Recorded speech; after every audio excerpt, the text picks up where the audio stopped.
कि अगर आपके बच्चे अंग्रेजी में पढ़े तब उनका विकास नहीं होने वाला, वो गधे बन जाएंगे, विनाश होगा। हम लोग क्या कर रहे हैं, अपने बच्चों को कॉन्वेंट में भेज कर गधा बना रहे हैं। गधा जानते हैं क्या होता है? गधे के ऊपर बोझा लादते चले जाइए, लादते चले जाइए, लादते चले जाइए, बेचारा चुपचाप चलता चला जाता है, चलता चला जाता है। आजकल बच्चों के कंधे पर जो बस्ते हमने लाद दिए हैं, जरा उनका वजन तो कर लीजिए। जो बच्चे का वजन है उससे ज्यादा बस्ते का वजन है। अभी से आप अपने बच्चे को स्पॉन्डिलाइटिस का मरीज बना रहे हैं। जितना वजन उसका कंधा ढो नहीं सकता, उससे ज्यादा वजन उसके कंधे पे लटका हुआ, और बेचारा वो बस्ता लेके जाता है, लौट के आता है। जब लौट के आता है तो घंटों घंटों का होमवर्क उसको दे दिया जाता।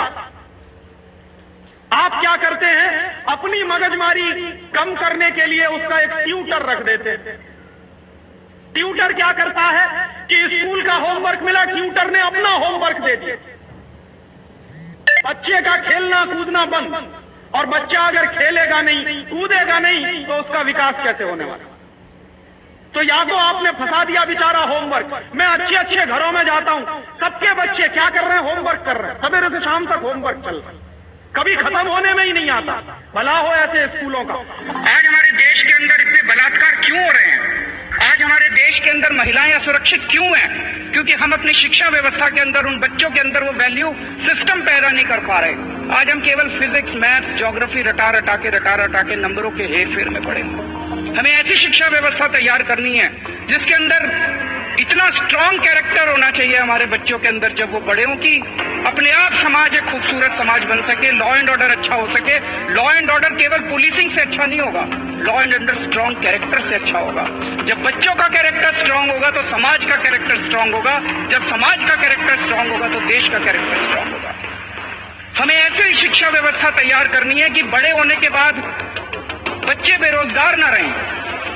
अगर किसी ने ग्रेजुएशन कर ली, पोस्ट ग्रेजुएशन कर ली, पीएचडी कर ली और उसके बाद भी वो बेरोजगार है, तो कुछ तो समस्या है पूरी। इसका मतलब शिक्षा व्यवस्था के अंदर कुछ समस्या है। इतनी पढ़ाई करने के बाद भी कोई बेरोजगार कैसे हो सकता है? तो इसका मतलब ऐसी शिक्षा व्यवस्था अपने को तैयार करनी है कि वो पढ़ के निकले और वो अपना कुछ रोजगार करने के काबिल बन सके। अभी हम ऐसी शिक्षा व्यवस्था कर रहे हैं, बस डिग्री पे डिग्री, डिग्री पे डिग्री, डिग्री पे डिग्री। अब मुझे लगता है हमने इंफ्रास्ट्रक्चर ठीक कर लिया, लॉजिस्टिक्स ठीक कर लिए, माहौल अच्छा कर लिया। सारे टीचर्स को यह आह्वान करना चाहता हूं कि अब हम नेक्स्ट स्टेज पे जाना चाहते हैं। और ये जो शिक्षा व्यवस्था आज पूरे देश की, पूरी दुनिया के अंदर आप लोगों की तारीफ हो रही है। अगर आपने ऐसा शिक्षा का सिस्टम तैयार कर दिया जो अच्छा कैरेक्टर देता है, जो एक देशभक्त पैदा करता है और जो बच्चों को अपनी रोजी रोटी कमाने के लायक बनाता है निकलते ही, मैं बता रहा हूं आप पूरी दुनिया के अंदर एक मॉडल तैयार कर देंगे शिक्षा का। और वही मॉडल अपने को तैयार करना है। ये मैकॉले के शिक्षा सिस्टम को खत्म करना है। ये अंग्रेजों ने हमें क्लर्क बनाने के लिए तैयार किया था, ये हमें इंडिपेंडेंट इंसान बनाने के लिए तैयार नहीं किया था।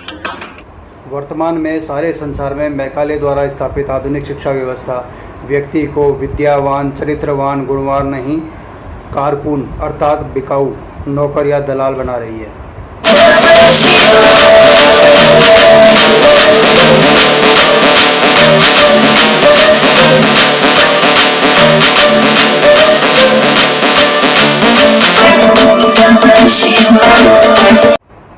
नमस्कार साथियों, स्वतंत्रता प्राप्ति के 73 वर्षों के उपरांत भी ऐसी घृणित शिक्षा व्यवस्था को हमारे राजनीतिक नेतृत्व ने सुधारने का प्रयास न करके अंग्रेज़ों के प्रति अपनी निष्ठा और अपनी बिकाऊ नौकर वाली सोच का जो परिचय दिया है, उसकी जितनी निंदा की जाए वह कम है।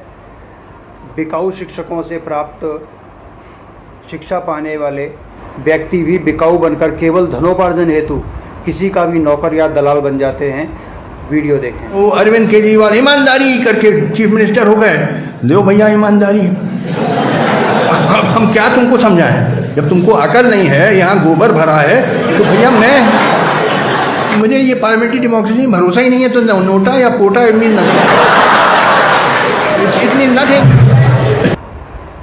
हमारे भीतर मानवता के गुण विकसित करने वाली शिक्षा से वंचित मैं मूर्ख खलकामी ज्ञान प्राप्ति के क्रम में आज शिक्षा के माध्यम से चर्चित करोड़पति पत्रकार बने महान बुद्धिमान निष्ठावान रवीश कुमार जी से ज्ञान प्राप्ति हेतु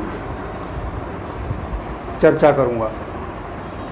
रवीश कुमार जी, मैं इस ब्रह्मांड में आपका सबसे बड़ा प्रशंसक हूँ, इसलिए आपके बारे में वह सोच रहा हूँ जो आज तक आपके बारे में किसी ने नहीं सोचा। आपने अपना ये क्या हाल बना रखा है। मात्र 45 वर्ष की आयु में आपके पास बंगला है, गाड़ी है, बैंक बैलेंस है, नौकर चाकर है, सूट बूट है, टाई है, चश्मा है, धन है, पद है, कद भी है, पतिव्रता पत्नी है, आज्ञाकारी संतान है और इसके अतिरिक्त सब कुछ है। फिर भी आप 65 वर्ष के बूढ़े क्यों प्रतीत हो रहे हैं। वो कौन सा दुख है जो आपको खाए जा रहा है, निरंतर बूढ़ा बनाए जा रहा है।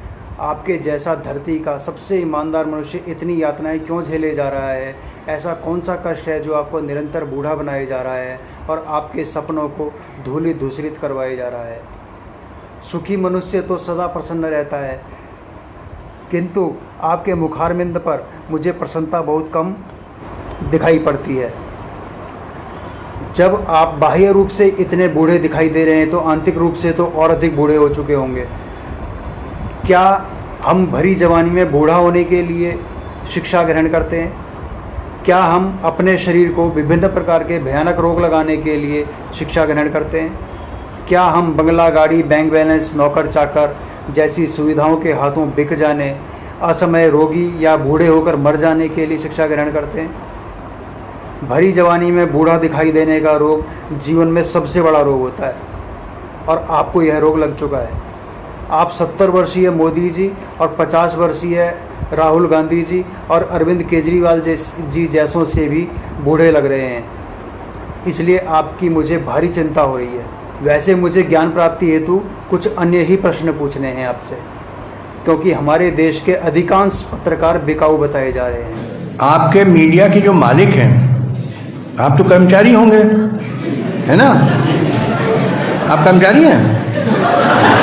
जो मालिक हैं दे आर बिजनेसमैन, ये बिजनेसमैन हैं और बिजनेसमैन गवर्नमेंट को नाराज़ नहीं करना चाहता है, क्योंकि नाराज़ किया तो गवर्नमेंट 20 तरीके से परेशान कर सकती है। इनकम टैक्स नोटिस और पोल्यूशन नोटिस और ये नोटिस वो नोटिस, तो मालिक जो है वो नहीं चाहेंगे गवर्नमेंट को परेशान करना, तो चमचागिरी करेंगे गवर्नमेंट की। तो लिहाजा आपको भी चमचा होना, नहीं तो आपकी नौकरी गई।